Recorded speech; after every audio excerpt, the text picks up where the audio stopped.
Bienvenidos al curso La Batalla con el Cuerpo. El día de hoy vamos a estar viendo los capítulos 15 al capítulo número 20. Vamos a estudiar la batalla con el cuerpo. Iniciamos con una oración. Bendito Padre Celestial, gracias te damos, Señor, por todas tus bendiciones. Gracias que estás aquí, Espíritu Santo. Te pido que hables a través de mí y bendigas a todos los alumnos de la universidad. Rodéalos de fe, esperanza y amor. Descansa sobre cada uno de ellos, Espíritu Santo. Suple toda necesidad y que esta información y esta enseñanza quede grabada en nuestro corazón. En el nombre de Cristo Jesús. Amén. Gracias a Dios, sean todos bienvenidos. Iniciamos con el capítulo número 15, leyendo las promesas de sanidad. Hebreos 4, del 15 al 16.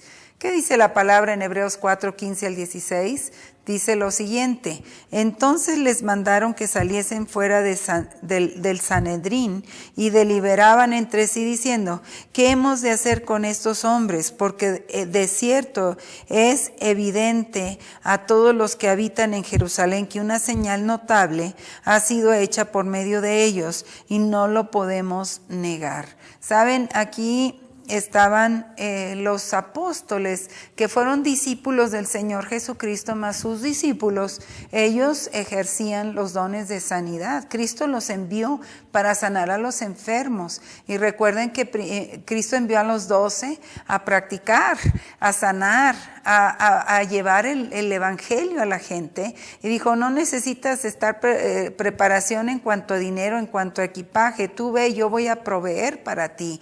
Y esa es la promesa de Dios. Pero también después mandó a los 70. Había 70 discípulos que estaban siendo preparados para ser enviados. Cada uno de nosotros debe de preparar discípulos para que esos discípulos vayan y ganen a otras personas para el reino de Dios. Y una de las armas poderosas son los dones. Y si tú tienes el don de sanidades y también los discípulos que tú estás formando en Cristo, no los estás formando para ti, sino para la visión, para el reino de Dios, para la visión que Dios nos ha dado. Y es una responsabilidad muy grande. Veamos lo que dice la palabra en Lucas 8:39. Vuelve a tu casa y cuenta cuán grandes cosas ha hecho Dios por ti. Y él se fue proclamando por toda la ciudad cuán grandes cosas Jesús había hecho por él. Cada vez que Jesús sanaba a una persona, ellos deberían de testificar del poder de Dios en su vida. Así es que sabemos que la gente tiene que ser preparada para antes de ir a orar por las personas. Recuerden que dijimos que tenemos que prepararnos en oración, preparar el ambiente de fe. Dijimos que tenemos que leer los versículos que hablen de sanidad. Tenemos que saber cuál es el problema de la persona. Y tengo que orar en el nombre de Jesús. Y tengo que orar en fe, sabiendo que esa persona va a sanar. Y tengo que pedir a Dios discernimiento para saber cuál es verdaderamente el problema por el cual esa persona no está sanando. Pero tengo que poner mi vida en oración y tengo que poner mi vida en las manos de Dios. Y yo, si ya aprendí a cómo orar por los enfermos, tengo que educar a otra gente, tengo que ilustrar y tengo que ver que la palabra de Dios penetre en sus vidas. ¿Qué hacer con los que no son sanados? Pues los que no son sanados hay que seguir orando por ellos. Hay que seguir que se metan en la palabra, que reconozcan la sangre de Cristo, el testimonio del Señor, la autoridad, la oración, las armas, la autoridad y el poder del Espíritu Santo. O sea, esa persona tiene que aprender más acerca del tema de sanidad. Vamos a ver la prueba personal y vamos al capítulo número 16, la sanidad última. Y vamos a ver las promesas de sanidad que debemos de tomar para nosotros. Segunda carta a los Corintios, o sea, 2 de Corintios, capítulo 4, del 16 al 18. Por tanto, no desmayemos, más bien, aunque se va desgastando nuestro hombre exterior, el interior, sin embargo, se va renovando de día en día. porque nuestra momentánea y leve tribulación produce para nosotros un eterno peso de gloria más que incomparable, no fijando nosotros la vista en las cosas que se ven, sino en las que no se ven, porque los que se ven son temporales, mientras que las que no se ven son eternas. Y esto quiere decir que todos vamos a pasar por problemas, tribulaciones, o sea, de repente estás en un problema que no sabes ni qué hacer. Tienes que refugiarte en la oración. Yo te lo recomiendo. Yo he pasado por problemas muy difíciles. ¿Cómo le vamos a ministrar a la persona que ya está en una enfermedad terminal, donde los doctores dijeron que ya no hay recuperación? O sea, todos tenemos que tener la base de que todos los seres humanos, la Biblia explica que tenemos un tiempo determinado aquí en la tierra. Aquí en la tierra es un fideicomiso, es un tiempo para entrenamiento, es un tiempo para mostrar nuestra fidelidad a Dios, es un tiempo para ganar almas y formar discípulos, y es un tiempo para darle gloria a Dios. Pero hay personas que se encuentran en enfermedades terminales. Pero hay dos tipos de enfermedades. Hay enfermedades que son para darle gloria a Dios. Quiere decir, Jesucristo dijo que la enfermedad de Lázaro no era para muerte, sino para la gloria de Dios. Dios sabía que Lázaro iba a seguir viviendo, le extendió la vida, pero eso no quiere decir que Lázaro no murió de una muerte natural. Hay personas que mueren por enfermedades terminales y hasta ahí llegó. Entonces yo tengo que tener la cordura. Si yo siempre voy a orar por una persona que esté viva, ¿sí? Siempre le voy a dar la gloria a Dios y siempre voy a decir, voy a creer hasta que Dios me diga otra cosa. Y así lo hacemos. Y Dios nos muestra a las personas que van a vivir. Hay personas por las cuales hemos orado que se mueren. Y pues ese era el tiempo de Dios para ellos.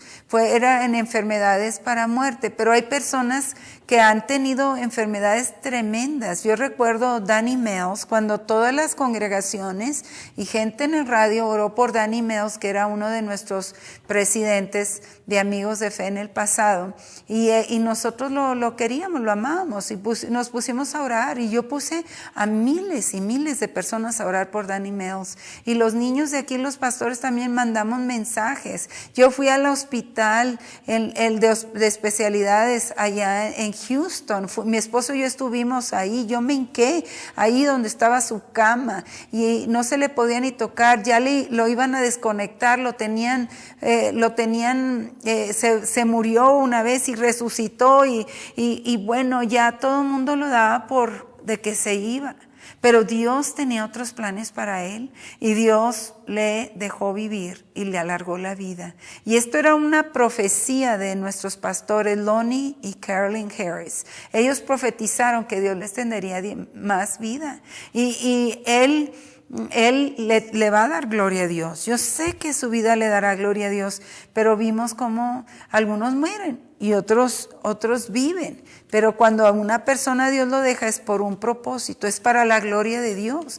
Todos vieron, ellos se gastaron más de $1 millón en las aseguranzas, gastaron todo el dinero habido y por haber en él y no había respuesta, pero la respuesta está en Cristo Jesús y le doy gracias a Dios porque Él es la respuesta. Veamos lo que dice 1 de Corintios 15 del 51 al 55.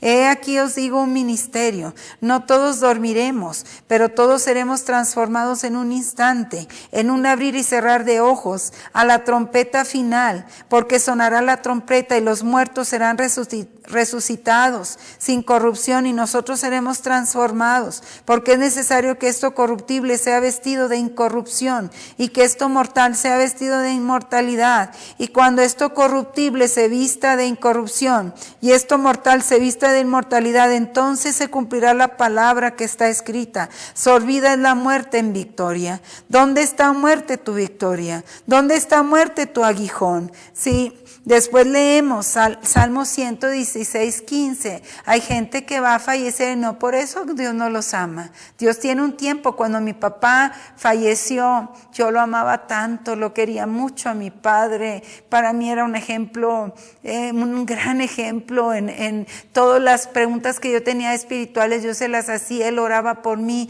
Yo veía la fe tan grande que tenía mi papá y yo dependía mucho de él. Pero cuando él murió, el Señor me dio un sueño y me dijo, yo le alargué la vida a tu padre, porque cuando él nació con un tumor, él iba a morir, y mi abuelo puso su Biblia sobre su corazón, y Dios le dio vida a mi padre, y Dios lo usó 45 años en el ministerio, como evangelista, como misionero, como pastor. Sabe que Dios bendijo, y miles de almas recibieron a Cristo por el ministerio de mi padre. Pero sabe que mi padre murió y yo sé que lo voy a volver a ver, porque los muertos en Cristo resucitarán primero. Cuando Cristo venga, mi papá va a estar ahí en el aire con Cristo antes que yo, si yo estoy todavía aquí en la tierra recibiendo a Jesucristo. Así es que Dios estima la muerte de sus santos porque pasan a algo mejor, pero mientras estamos en vida tenemos que servir a Dios, tenemos que obedecer a Dios. Haz todo lo que puedas para Dios. Contesta las preguntas del capítulo 16 y ahora vamos al capítulo 17. ¿A quién Satanás ha tenido atado? ¿Sabías que Satanás dice la palabra de Dios? San Juan 10:10. En San Juan 10:10 dice, el enemigo viene al rebaño a matar, a robar y a destruir. Y Jesucristo dice, yo he venido para darte vida y vida en abundancia. La voluntad de Dios es que tú tengas vida en abundancia. Pero Satanás está aquí destrozando, destruyendo, matando, trayendo problemas. Pero tú tienes que saber cómo atarlo a él. Tienes que saber cómo combatirlo y cómo hacer a la gente libre para la gloria de Dios. Lucas 9:1. ¿Qué dice la palabra en Lucas 9:1? Reuniendo a los 12 les dio poder y autoridad sobre todos los demonios y para sanar enfermedades. Si alguien te pregunta, ¿y tú por qué andas orando por los enfermos? Por lo que dice Lucas 9:1. Dios nos dio poder y autoridad para echar fuera demonios, para poner las manos sobre los enfermos y para que ellos sean sanados. Y dice así, como los demonios operan, hay espíritus de enfermedades, hay espíritus seductores, hay espíritus inmundos. Hay espíritus de opresión y posesión.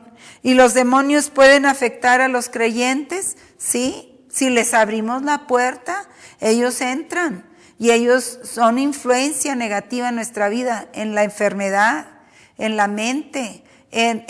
A veces nos atan para que no hagamos lo que debemos de hacer en Cristo y en el nombre de Jesús. Hay poder en la sangre de Cristo. Voy en contra de todo espíritu maligno que haya querido ser influencia en mi vida. Es atado, amordazado, echado fuera a los lugares secos en el desierto y no regrese más. Le cierro la puerta. Yo voy a servir a Dios. Yo le daré mi vida a Cristo Jesús. A nadie más. No serviré a ningún otro Dios más que al Dios verdadero, a Jehová de los ejércitos, a Dios Padre, Dios Hijo y Dios Espíritu Santo.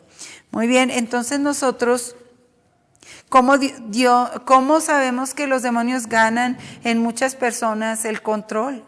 Bueno, muchas veces, número 1, en la página 144, a través de las generaciones. Hay generaciones perversas que no sirven a Dios, que no hacen la voluntad de Dios, o que han hecho brujerías y hechicerías. Y nosotros tenemos que ser libres de todos los pactos generacionales que hicieron nuestros antepasados, muchas veces a través de la mente. Nosotros tenemos que saber distinguir lo que es la voz de Dios y lo que es la voz del enemigo. Y rechazar todo pensamiento que no sea de Dios. Y por eso pedimos discernimiento de espíritus. Número 3, a través de las acciones pecadoras. El pecado es una puertota que le abre las puertas a Satanás para que venga a tomar control. Por eso Satanás no quiere que la gente reciba a Cristo. Porque al recibir a Cristo, Cristo viene a ser el Rey de nuestra vida. y de nuestro corazón, y nosotros tenemos que renunciar al pecado y a todo pacto que hayamos hecho en la oscuridad. Número 4, a través del deseo. De repente había una persona que tenía a su esposo y era una esposa de pastor y deseaba a otro hombre. Primero dice, es como si el enemigo hace un nido en tu cabeza. Y ya que tiene el nido, pues el pecado viene de un deseo que nosotros hayamos tenido. Número 5, a través de una casa vacía. Si cada cuerpo es el templo del Espíritu Santo y nosotros debemos de alimentar el cuerpo con la palabra de Dios todos los días. No, si tú alimentas de pornografía tu cuerpo, tu entendimiento, dice la Biblia que un poquito de levadura leuda toda la masa. El enemigo le abriste una puerta a Satanás a través de permisos. Cuando una persona le concede a Satanás el permiso de entrar. Ahora, ¿quién debe tratar con los poderes demoníacos? Marcos 16, 17. Estas señales seguirán a los que creen en mi nombre, echarán fuera demonios y hablarán nuevas lenguas. Dios nos está construyendo a nosotros para Él trabajar a través de nosotros, por el Espíritu Santo en el nombre de Jesús, para sanar a los enfermos y echar fuera demonios. Detectando el poder demoníaco. Vamos a ver el área de la obsesión demoníaca. Número 1, en la página 146, una atadura física. Y ahí vemos en Lucas 13, del 10 al 17, cómo Cristo enfrentó a la hija de Abraham, de quien Jesús reveló un espíritu de enfermedad y estaba físicamente atada. Y tenemos que deshacer eso. Primero la persona tiene que arrepentirse de su pecado, pedirle perdón a Dios y recibir el perdón de Dios en el nombre de Jesús. Número 2, una opresión mental. Hay personas que sufren con ataques mentales, problemas emocionales, problemas espirituales, circunstancias. Y cuando hay una posesión demoníaca, ¿qué significa esto? Es la invasión o la habitación de un espíritu inmundo. Hay una fuerza física rara, ataques de rabia, resistencia a las cosas espirituales, cambios de la personalidad, aflicciones físicas, lesiones físicas, angustia terrible, incapacidad para vivir normalmente y a través de los métodos no bíblicos, la habilidad de presidir el futuro o revelar lo desconocido. Vamos a estudiar muy bien esta parte porque así podemos detectar en nosotros mismos o en las personas alguna situación que no es normal y Dios quiere que la persona sea libre en el nombre de Jesús. Vamos a terminar la prueba personal y vamos al capítulo número 18.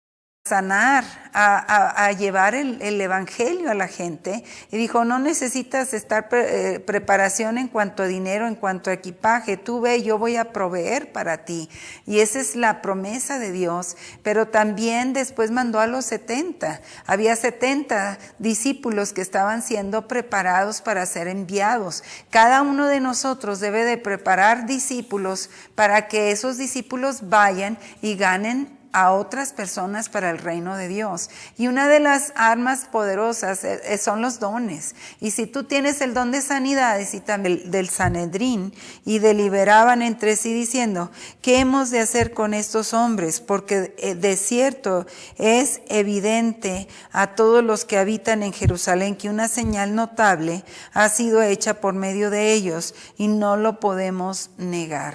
Saben, aquí estaban los apóstoles que fueron discípulos del Señor Jesucristo, más sus discípulos, ellos ejercían los dones de sanidad. Cristo los envió para sanar a los enfermos y recuerden que Cristo envió a los 12 a practicar,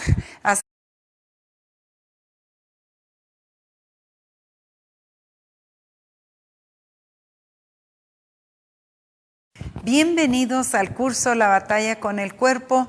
El día de hoy vamos a estar viendo los capítulos 15 al capítulo número 20.